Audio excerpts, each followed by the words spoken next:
जैसा कि मैं पहले भी कह चुका हूं कि जब से हमारे प्रधानमंत्री नरेंद्र मोदी जी, विदेश मंत्री एस जयशंकर साहब और फॉरेन सेक्रेटरी हर्षवर्धन श्रृंगला जी की तिगड़ी ने भारत की फॉरेन पॉलिसी को संभाला है, तब से ही भारत पहले से काफी बोल्ड, प्रखर और जोरों शोरों से अपनी आवाज वैश्विक मंचों पर रखता है। और जो भारत कई दशकों से अपने डिफेंसिव जोन में था, अब उससे बाहर निकलकर कई बार एग्रेसिव मोड भी अपनाने लगा है। प्रधानमंत्री मोदी हो, विदेश मंत्री एस जयशंकर साहब हो या फिर यूनाइटेड नेशन के हेडक्वार्टर्स में बैठे भारत के डिप्लोमेट्स, ये सभी मिलकर जो यूनाइटेड नेशन में जरूरी रिफॉर्म्स की आवश्यकता है या फिर कमियां हैं, अब उसके खिलाफ अपनी आवाज उठाने लगे हैं। क्योंकि ये बात सभी को पता है कि जितनी भी अलग अलग यूनाइटेड नेशन बॉडीज हैं, जैसे कि United nation human right council, United nation security council या इंटरनेशनल कोर्ट ऑफ जस्टिस, इन सब का उद्देश्य तो पूरी दुनिया की बेहतरी के लिए काम करना था। लेकिन आज की डेट में ये सभी संगठन कुछ गिने चुने देशों के हाथों की कठपुतली बनकर रह गए हैं और ये गिने चुने देश ही इन सभी मंचों का इस्तेमाल अपने अपने पॉलिटिकल और इकोनॉमिकल फायदे के लिए उठाते हैं। और इसका सबसे बेस्ट उदाहरण है यूनाइटेड नेशन सिक्योरिटी काउंसिल, जिसमें पिछले 6 से 7 दशकों से 5 देश परमानेंट मेंबर बनकर बैठ गए हैं और वो जरूरी रिफॉर्म्स नहीं होने दे रहे हैं। लेकिन भारत ने भी अब इन सभी मुद्दों पर डायरेक्ट संयुक्त राष्ट्र को ही घेरना शुरू कर दिया है और ये सवाल उठाना शुरू कर दिया कि जिस गोल के लिए ये सभी मंच बनाए गए थे, क्या वो आज की डेट में पूरे भी हो रहे हैं या फिर नहीं। आपको बता दूं कि आज के समय यूएनएचआरसी यानी United Nations human right council का 46वां सेशन चल रहा है। यूएनएचआरसी के हेडक्वार्टर्स जेनेवा स्विट्जरलैंड में है और इसका गठन पूरी दुनिया में ह्यूमन राइट्स यानी मानव अधिकारों को प्रमोट और प्रोटेक्ट यानी सुनिश्चित और सुरक्षित करना है। और इसी के मंच पर भारत ने पिछले कल संयुक्त राष्ट्र को ही आड़े हाथों लिया।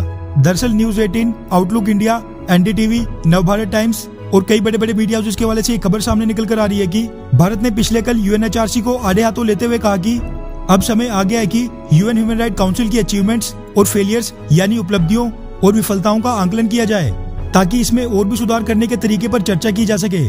रिपोर्ट्स के मुताबिक भारत ने कहा कि ऐसा करने से United nation human right council को अपने उद्देश्य यानी अपने गोल्स को पूरा करने में बेहद मदद मिलेगी। भारतीय परमानेंट रिप्रेजेंटेटिव इंद्रमणि पांडे ने कहा कि ग्लोबल प्रोग्रेस और ह्यूमन राइट्स की प्रोटेक्शन के लिए भारत अपने अनुभव के आधार पर काम कर रहा है, क्योंकि भारत एक धर्मनिरपेक्ष राजनीति के साथ एक वाइब्रेंट डेमोक्रेसी है और हमारे संविधान ने बेसिक ह्यूमन राइट्स को फंडामेंटल राइट्स यानी मौलिक अधिकारों के रूप में सुनिश्चित किया है। उन्होंने कहा कि हमारी चौकस संसद, इंडिपेंडेंट जुडिशरी, वाइब्रेंट मीडिया और प्रोएक्टिव सिविल सोसाइटी ने हमारे नागरिकों को मिले मानवाधिकारों को सुनिश्चित करने में अपना पूरा योगदान दिया है। उन्होंने आगे अपने संबोधन में कहा कि अब काउंसिल ने अपने 15 साल पूरे कर लिए हैं। ऐसे में अब उपलब्धियों और विफलताओं का आंकलन करके रिफॉर्म्स करने का सही समय आ गया है।